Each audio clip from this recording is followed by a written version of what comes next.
Shalom, shalom sahabat-sahabat Hersama yang diberkati Tuhan. Puji Tuhan, kita berjumpa lagi di saat ini di channel Hersuma Hoke. Dan kita sama-sama akan membaca firman Tuhan dari kitab Yosua pasal 7 ayatnya yang pertama sampai ayatnya yang ke-26. Untuk itu mari kita berdoa. Tuhan, kami mengucap syukur untuk waktu dan kesempatan Tuhan anugerahkan bagi kami sehingga kami boleh bertemu di channel Hersuma Hoke di saat ini untuk ada dalam pembacaan firman Tuhan. Kami mengucap syukur untuk nafas kehidupan yang Tuhan masih percayakan dalam hidup dan kehidupan kami. Kami mohon Roh Kudus menuntun kami sehingga kami dapat mengerti firman yang akan kami baca. Kami percaya firman dan kami melakukan firman dalam kehidupan kami sehari-hari untuk puji dan hormat bagi nama Tuhan.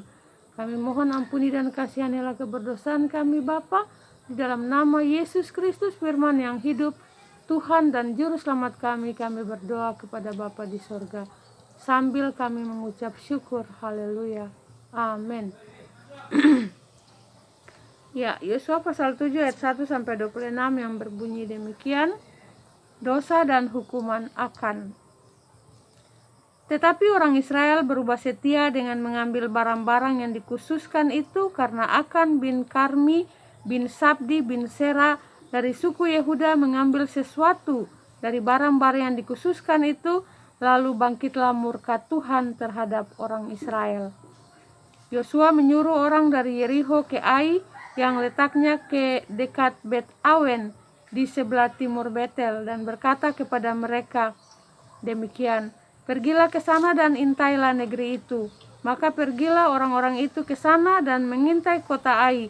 Kemudian kembalilah mereka kepada Yosua dan berkata kepadanya, tidak usah seluruh bangsa itu pergi, biarlah hanya kira-kira 2 atau 3.000 orang pergi untuk menggempur Ai itu. Janganlah kau susahkan seluruh bangsa itu dengan berjalan ke sana, sebab orang-orang di sana sedikit saja.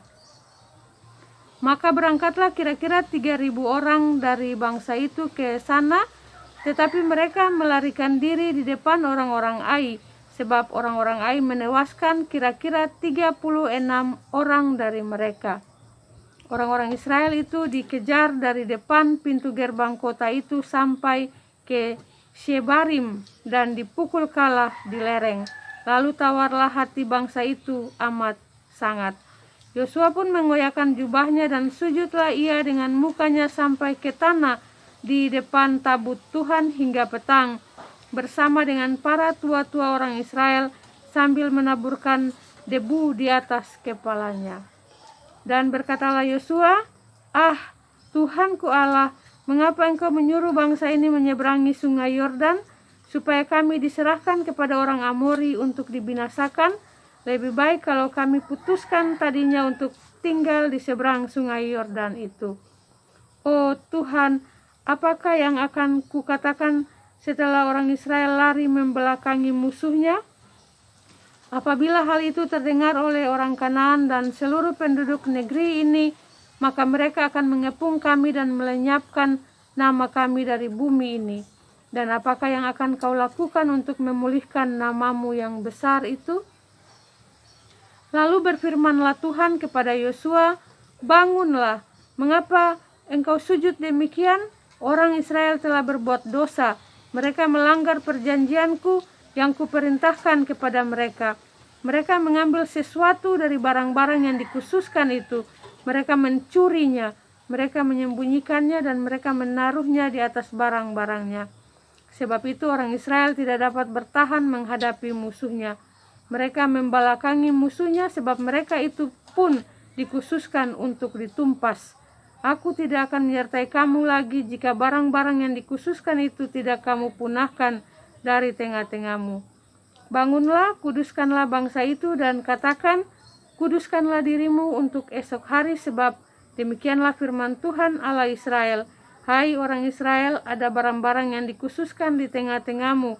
Kamu tidak akan dapat bertahan menghadapi musuhmu sebelum barang-barang yang dikhususkan itu kamu jauhkan dari tengah-tengahmu. Besok pagi kamu harus tampil ke muka suku demi suku Dan suku yang ditunjuk oleh Tuhan harus tampil ke muka kaum demi kaum. Dan kaum yang ditunjuk oleh Tuhan harus tampil ke muka keluarga demi keluarga. Dan keluarga yang ditunjuk oleh Tuhan harus tampil ke muka seorang demi seorang. Dan siapa yang didapati menyimpan barang-barang yang dikhususkan itu akan dibakar dengan api.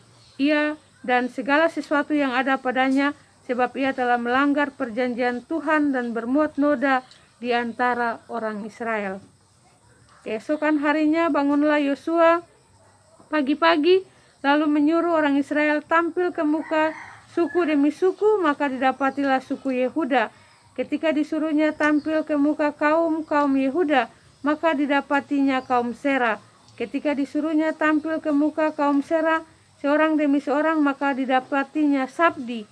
Ketika disuruhnya keluarga orang itu tampil ke muka seorang demi seorang, maka didapatilah Akan bin Karmi bin Sabdi bin Sera dari suku Yehuda. Berkatalah Yosua kepada Akan, "Anakku, hormatilah Tuhan Allah Israel dan mengakulah di hadapannya. Katakanlah kepadaku apa yang kau perbuat, jangan sembunyikan kepadaku." Lalu Akan menjawab Yosua, katanya, "Benar, akulah yang berbuat dosa terhadap Tuhan Allah Israel, sebab beginilah perbuatanku. Aku melihat di antara barang-barang jarahan itu jubah yang indah buatan Sinear dan 200 sikal perak dan sebatang emas yang 50 sikal beratnya. Aku mengingininya, maka aku ambil semuanya itu, disembunyikan di dalam kemahku dalam tanah, dan perak itu dibawa sekali." Lalu Yosua menyuruh orang segera pergi ke kemah itu, dan sesungguhnya semuanya itu disembunyikan dalam kemah Akan, dan perak itu ada di bawah sekali.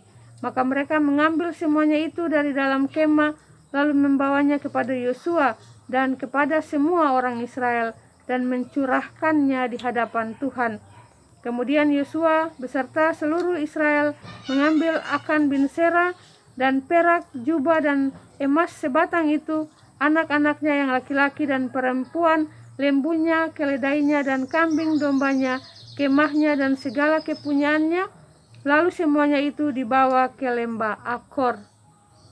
Berkatalah Yosua, "Seperti engkau mencelakakan kami, maka Tuhan pun mencelakakan engkau pada hari ini." Lalu seluruh Israel melontari dia dengan batu, semuanya itu dibakar dengan api dan dilempari dengan batu. Sesudah itu didirikanlah di atasnya suatu timbunan batu yang besar, yang masih ada sampai sekarang. Lalu surutlah murka Tuhan yang bernyala-nyala itu. Oleh sebab itu nama tempat itu sampai sekarang disebut lembah Akor. Demikianlah pasal pembacaan firman Tuhan di saat ini. Berbahagialah kita yang mendengar firman, percaya firman dan melakukan firman dalam kehidupan kita sehari-hari untuk puji dan hormat bagi nama Tuhan. Tuhan Yesus memberkati kita semua. Haleluya. Amin. Ya sahabat-sahabat, demikianlah pembacaan kita di hari ini, dan selamat beraktivitas. Sampai berjumpa lagi.